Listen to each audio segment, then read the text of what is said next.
Um menino de 12 anos estava sentado numa cadeira na delegacia e repetia uma única frase, como se a tivesse memorizado por anos. Papai dizia que era um presente da mamãe. Era uma tarde de primavera de 1976.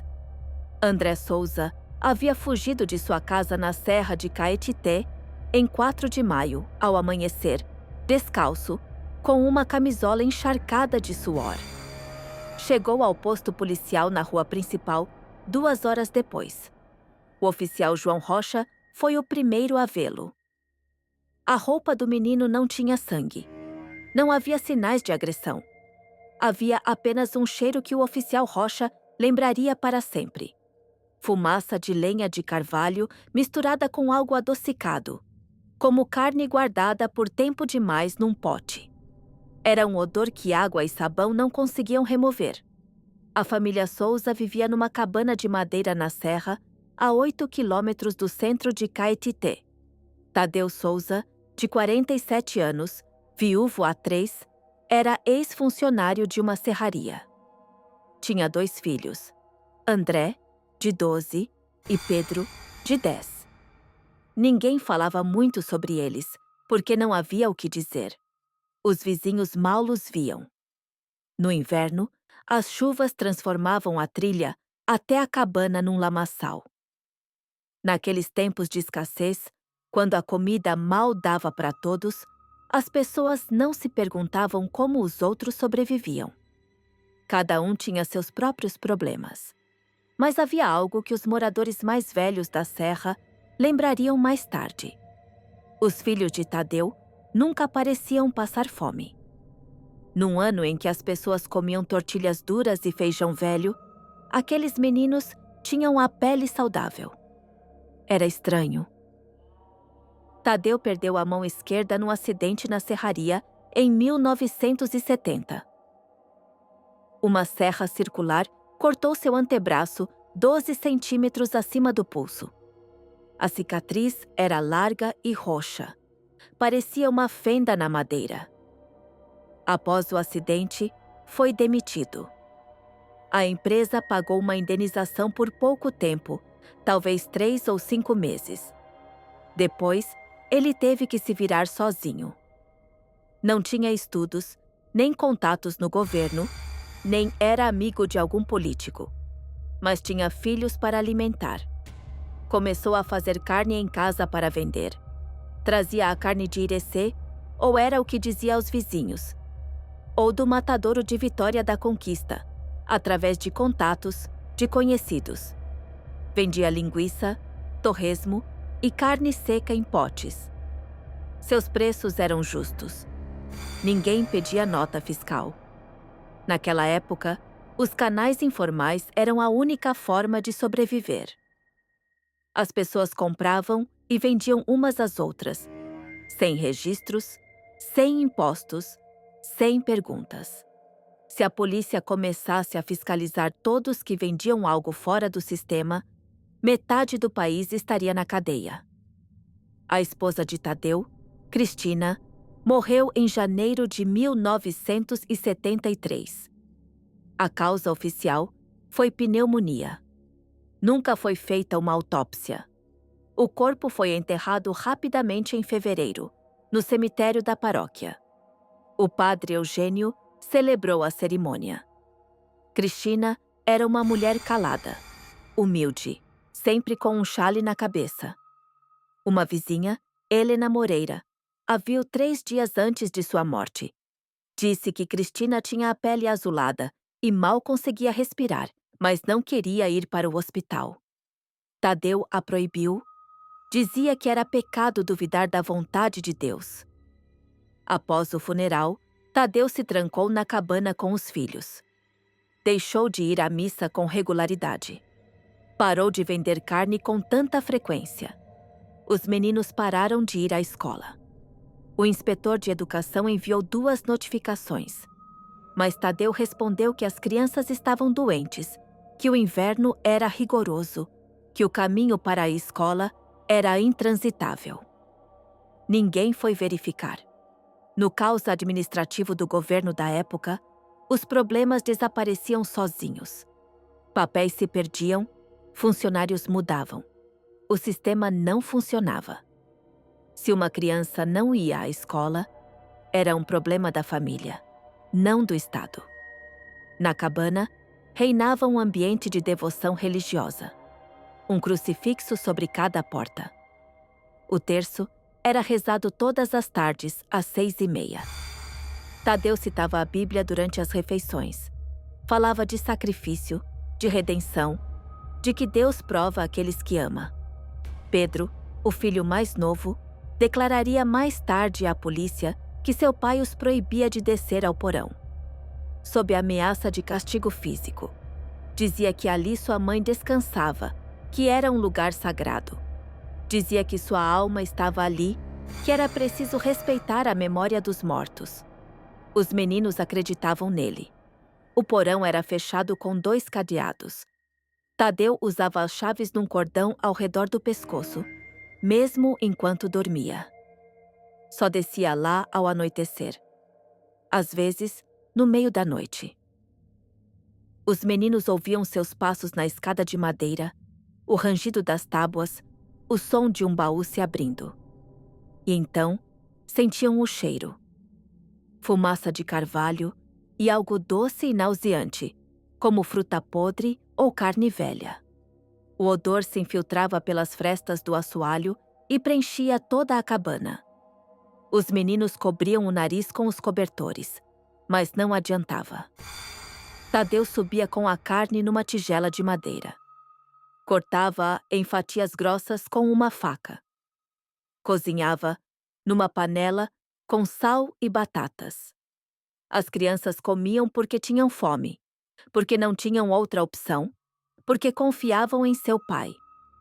O pai dizia que era um presente de sua mãe, que ela lhes havia deixado provisões, que em tempos difíceis era preciso ser grato.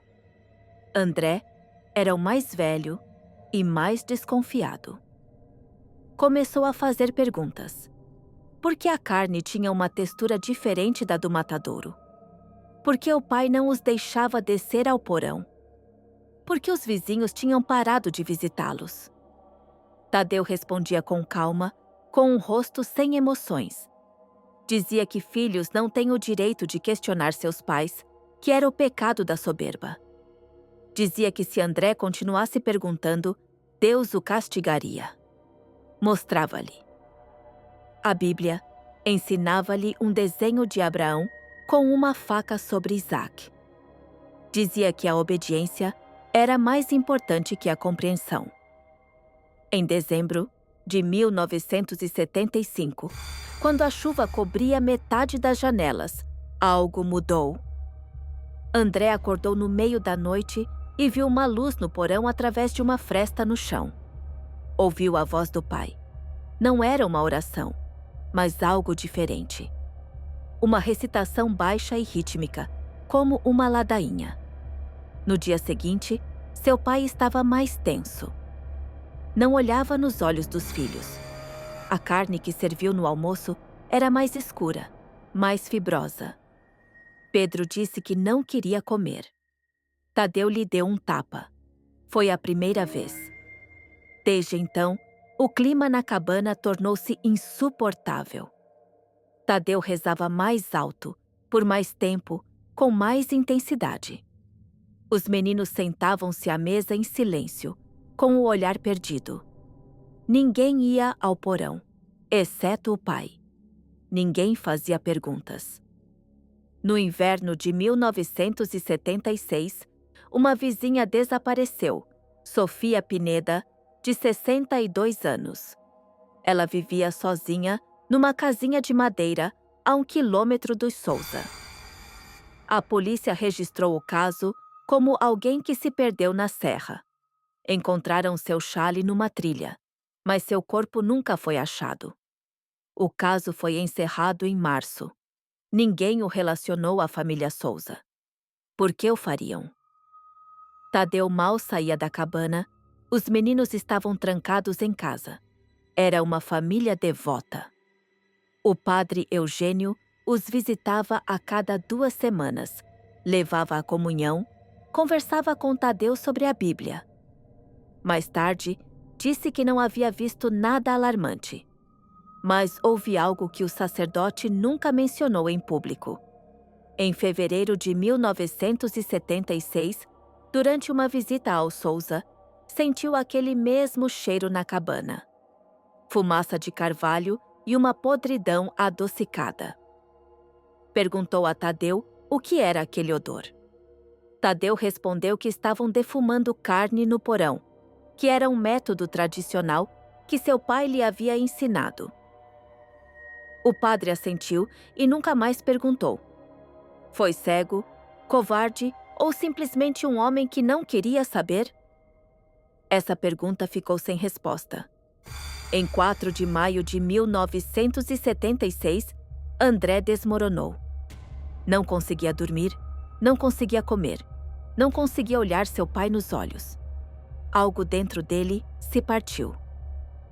Às 5 da manhã, enquanto Tadeu dormia, André saiu da cabana. Não calçou sapatos. Não levou casaco. Pegou apenas uma coisa: o terço de madeira de sua mãe, que seu pai guardava na mesa de cabeceira. Era a única lembrança de Cristina que restava na casa. Correu 8 quilômetros por uma trilha no meio do mato. Seus pés sangravam. Seus pulmões ardiam. Mas ele não parou. Chegou ao posto policial às 7h20. O oficial João Rocha abriu a porta e viu um menino que parecia um fantasma. André disse apenas uma frase: "Papai nos dá a mamãe para comer." O oficial Rocha não entendeu de imediato. Pensou que o menino delirava, que havia fugido de casa após uma briga, que estava em choque. Mas algo nos olhos de André o fez escutar. Um medo profundo e frio, como se o menino tivesse visto algo que os humanos não deveriam ver. Rocha tomou o depoimento. Pediu reforços. Às 10 da manhã, uma equipe de 3 policiais foi até a cabana do Souza. André se recusou a ir com eles. Ficou no posto, enrolado num cobertor, agarrando o terço de sua mãe com tanta força que seus nós dos dedos ficaram brancos. Quando a polícia chegou, Tadeu estava sentado na varanda. Fumava um cigarro. Não fugiu, não se defendeu, não fez perguntas. Olhou para os policiais com calma, com a expressão de um homem que já sabe de tudo. Pedro estava na cabana, trancado num quarto no andar de cima. Não chorava, não gritava, não reagia. Estava sentado na cama, olhando para a parede. Quando um policial lhe perguntou se estava ferido, ele negou com a cabeça. Quando perguntaram se tinha medo do pai, não respondeu. O oficial Marcos Chaves, de 26 anos, foi o primeiro a entrar no porão. Mais tarde, escreveu em seu relatório que o cheiro era insuportável. Fumaça de carvalho, podridão doce e algo metálico, como ferrugem em ferro velho. Ele acendeu uma lamparina de querosene. Viu um baú de madeira sob a janela. O baú media 1 metro de comprimento por meio de largura. Era feito de tábuas de pinho e fechado com 2 cadeados. As chaves estavam no bolso de Tadeu. Chaves abriu o baú lentamente. Suas mãos tremiam. Dentro havia 3 potes com carne escura em salmoura, 4 pedaços de carne seca enrolados em pano, uma faca de madeira para cortar, um machado de cabo curto e um caderno de capa grossa, amarelado e quadriculado. Chaves abriu o caderno.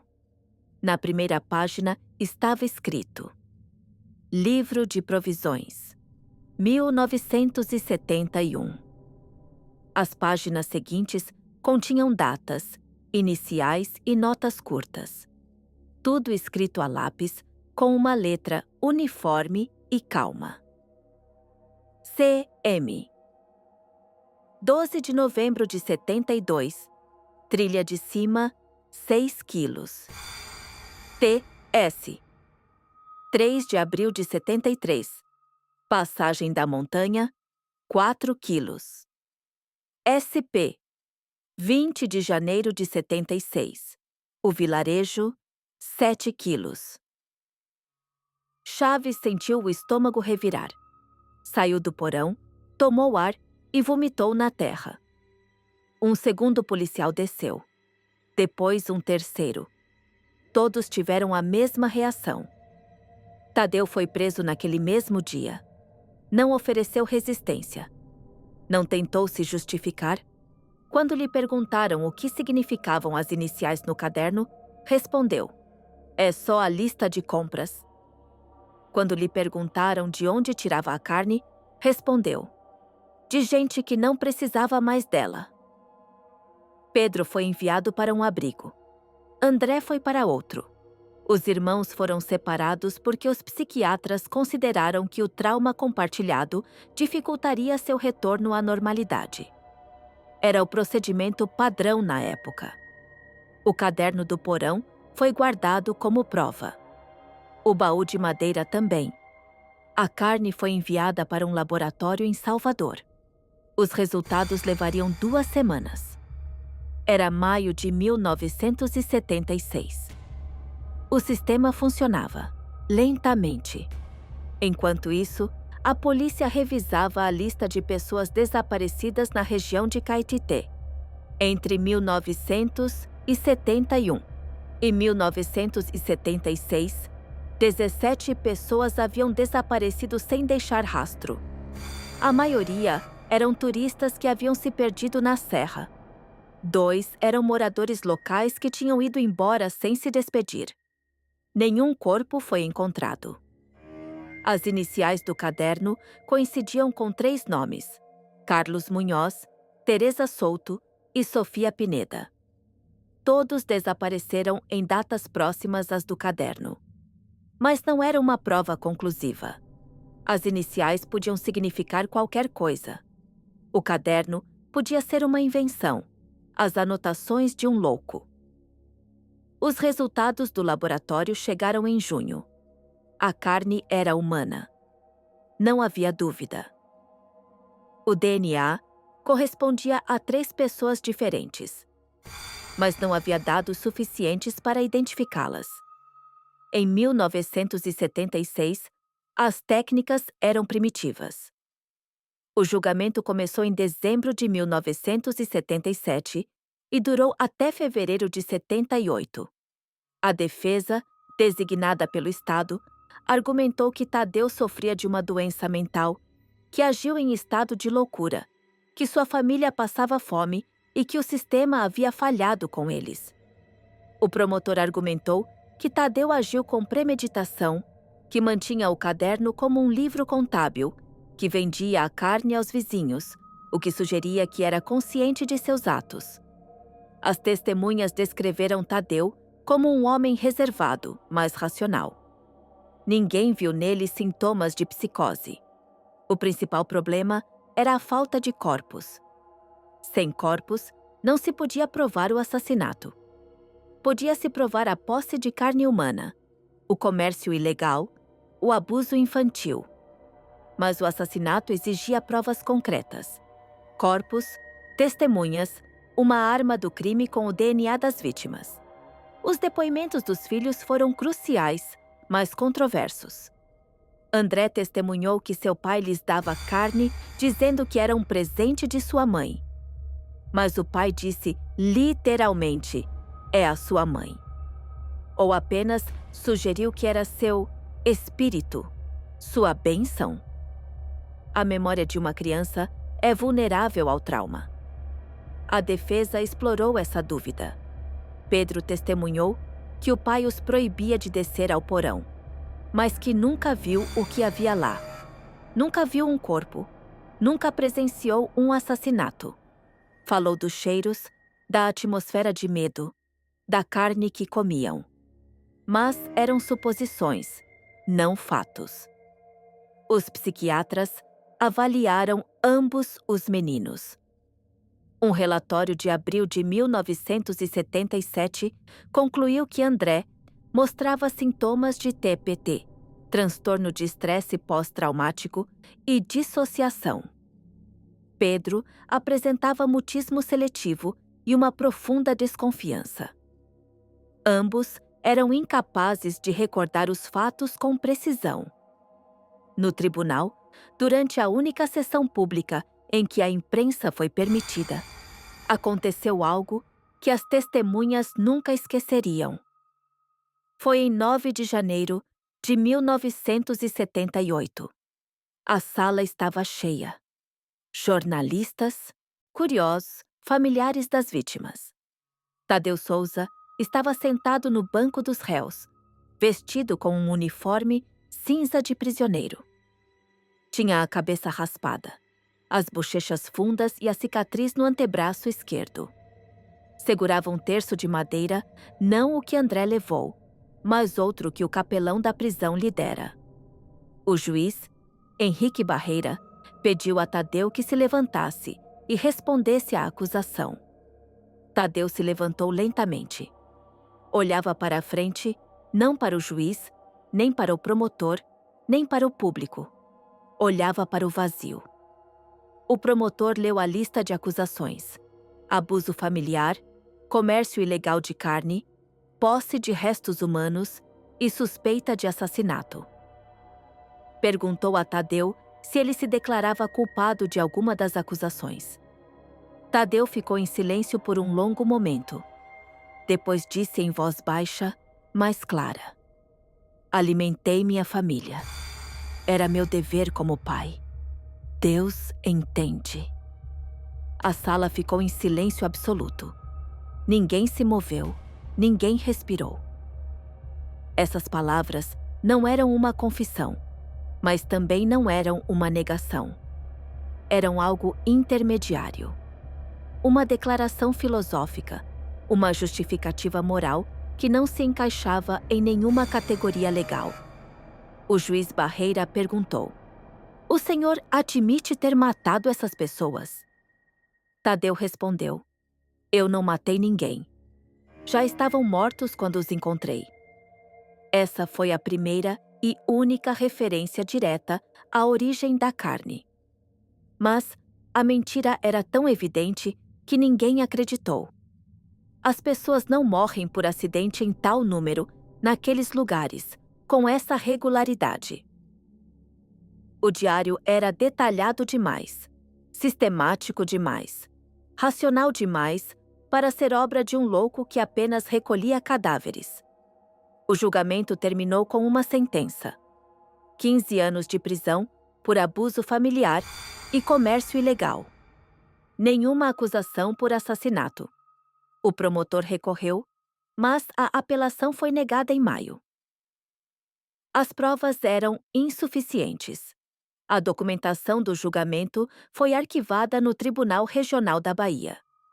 Mas, em 1983, durante uma reorganização do arquivo, parte dos processos se perdeu. As transcrições dos interrogatórios, os relatórios psiquiátricos, a lista de testemunhas, tudo desapareceu. Oficialmente, foi um erro burocrático. O baú do porão foi levado para um depósito de provas na capital. Em 1979, ainda estava lá, segundo os registros. Mas em 80, o registro se interrompe. Não há menção de sua destruição, transferência ou paradeiro. O baú sumiu. O caderno, o machado e os potes também desapareceram. A única prova de que esses objetos existiram são os relatórios policiais de maio de 76. Mas esses relatórios são difíceis de encontrar.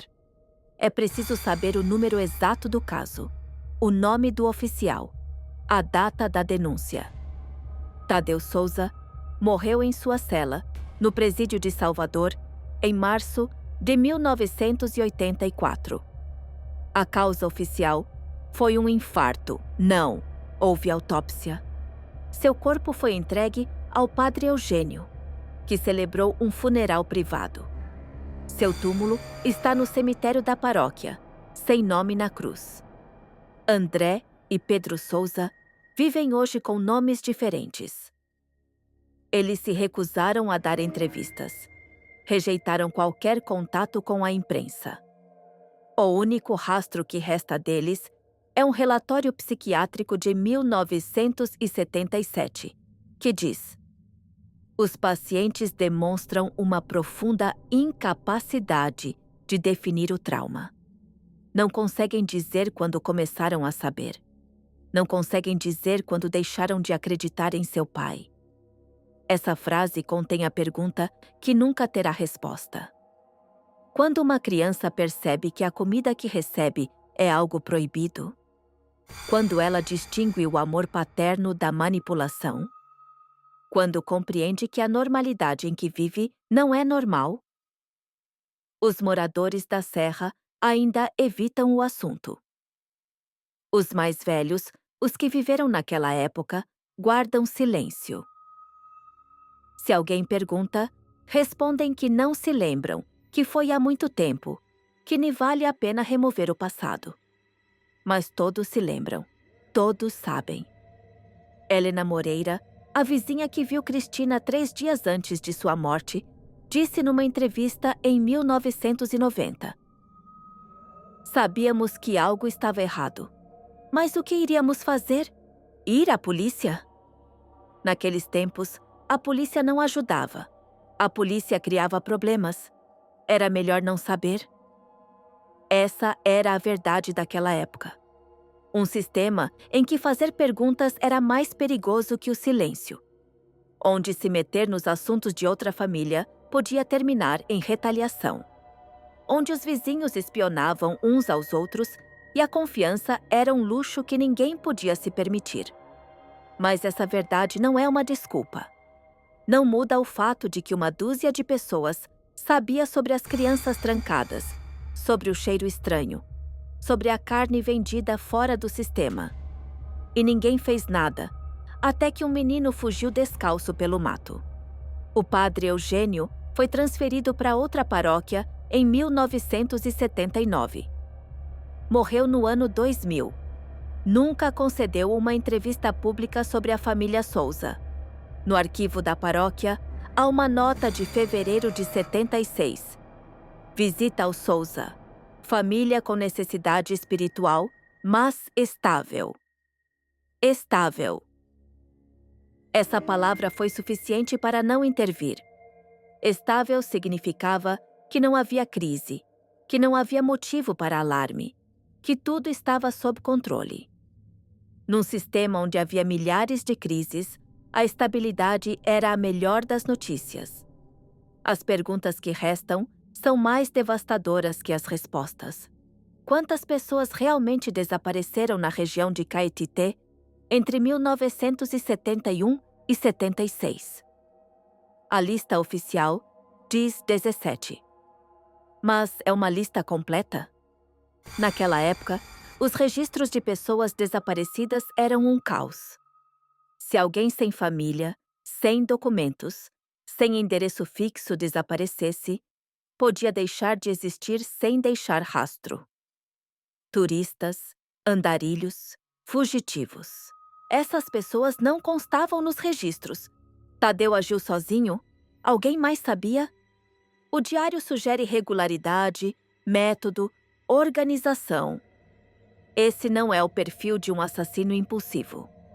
É o perfil de alguém que planeja, que calcula, que administra seus recursos.